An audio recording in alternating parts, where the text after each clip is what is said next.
So many ties between Ball State and Miami. As great a rivalry as this is, it's a kind of friendly one as well. Let's go back to 2000. Wally Szczerbiak of the Minnesota Timberwolves and Jason Grunkemeyer. We just saw him on the other bench. And James Whitford. There he is next to the legendary Charlie Coles. And there's Jason Grunkemeyer. That three sent this game into overtime. There would be 2 more overtimes. A 3-overtime thriller. Miami victorious. It's one of 11 overtime games. Out of 101 previous that these teams have played, they like each other. A ton of drama in this series, a lot of terrific players, and take a look at Jason Grunkemeyer, great shooter, great free throw shooter, and a terrific assistant coach for Ball State. In Miami, Joel changes defenses often. They played 3 different defenses against Toledo, come out of the timeout, a little half-court zone trap. See how Ball State does identifying and being able to work in different offensive sets. Defense into offense, and Marcus Weathers goes to the line. We talked with James Whitford before the game and said, what kind of defense does Miami play? And he rattled them off like Spitfire. 1-3-1, 2-3 matchup, 1-2-2, 2-2-1. They switch their man, they trap, and they do zone baseline out of bounds. Yes. Yeah, they mix it up. They started in Toledo, at Toledo in a 3-2 zone. Tonight they come out man-to-man. And free throw shooting cold for both teams. Ball State 2 for 4. Miami just 1 for 3. And that's an area Miami has struggled at this season. 11th in the MAC in free throw shooting at just 67%. In fact, in their win against Northern Illinois, just 10 for 24 from the free throw line. You can't miss 14 free throws and win a lot of games. They got lucky. 2-point win in DeKalb. And it's kind of interesting, Joel, you talk about the history of these programs. Darius Harper checks in. No relation to one Ron Harper. His name hangs in Millett Hall in Oxford. Trey Moses. Baseline flush and the second dunk for the Cardinals. And that's what you got to do. Credit Jeremy Tyler attacking that trap, drawing the defense, the nice little bounce pass.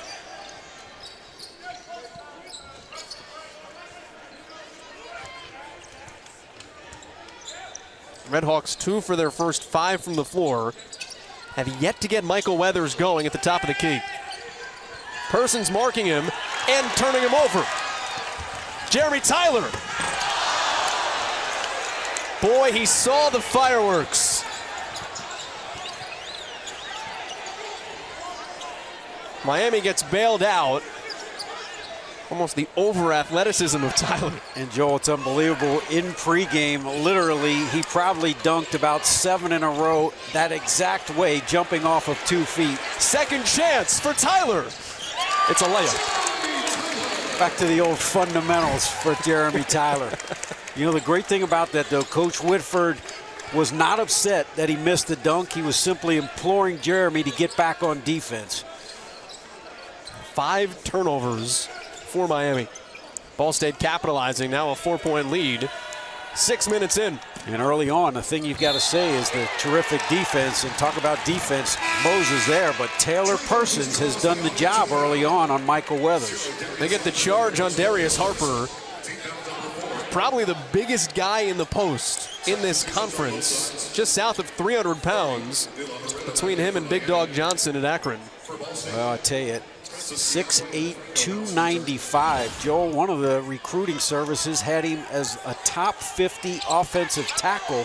He's a young man that had offers from Boston College, Illinois, Maryland, but elected to come to Miami to play hoops. Let's go to Amanda.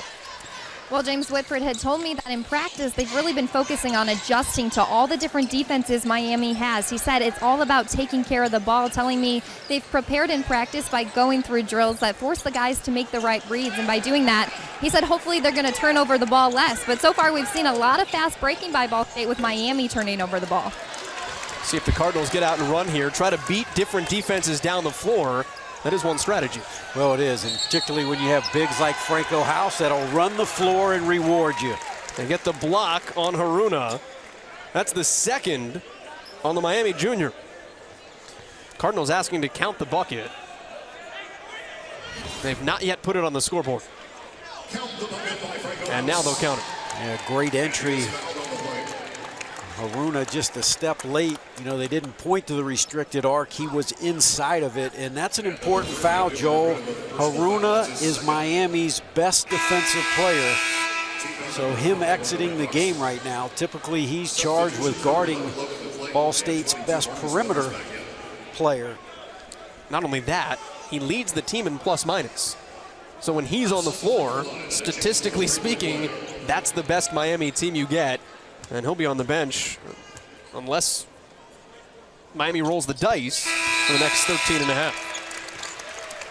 Now Ball State more than doubling up Miami here in the early going.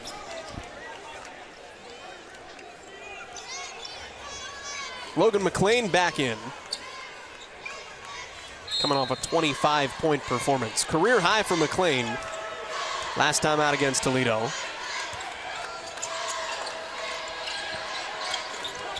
Dion Wade off the bench for the first time, top of the screen. And we've got a foul underneath with Weathers on the ground. Wade, the Auburn transfer, crazy hops. Kiapwe picks up his first for Ball State. There you got to look at Wade. This a guy grew up in Belgium. His father played pro basketball over there. Speaks 4 languages. English, Dutch, French, Arabic. I got 1. What about you? I got English. I'm good. Broken Spanish. 1 1/3. One thing I'll say about Weathers, he's not forcing it. And another turnover for Miami. Right out of Wade's hands. Inside the house. Cardinals have yet to attempt a 3. 7 minutes in. And Kiapwe. There's a whistle underneath. That's going to stay with Ball State. One of the best three-point shooting teams on a good night in the country. 7 minutes to take a 3. Well, and I think a little of that is by design. As we said, they've been struggling behind the arc. At least that time they went inside out, got a wide open look. Off the hands of Marcus Weathers. And I know an area of concern for John Cooper coming into this game has been rebounding. His ball club being out-rebounded by almost 3 a game. Cardinals a great rebounding team. First 2 threes don't go down. 1 from Kiapwe, 1 from Sellers. And Weathers in transition will go to the line. Takes things into his own hands. First bucket for Michael Weathers. And that's when he's at his best, Joel. Gets a full head of steam. So hard to stop on the fly like that. And man, does he get to the free throw line a lot. This will be his 108th free throw attempt. For a 6'2", 160 guard. Put that in context, the leading free throw shooter for Ball State is Taylor Persons, who's been there 70 times. But different body types too. Persons is a bulkier, you figure he's going to go down there, and he does. Post up smaller guards, bang in the post. Weathers, with a strong wind, could be carried from Oxford to Cincinnati. And here comes the trap. They've got the freshman Teague locked up. He walked. And Lamont Simpson calling him on it. Turnover number 4, although Miami has 7. So neither team hanging on to possession the way it would like here. Well, Tajay Teague tried to step through that trap, just could not do it. Another turnover. You'd have to say right now the changing of defenses is causing the Cardinals some problems. Weathers triple. Rolls it through. Team's leader in three-point percentage, Marcus Weathers. 44% as a freshman. And House turns it over in trouble.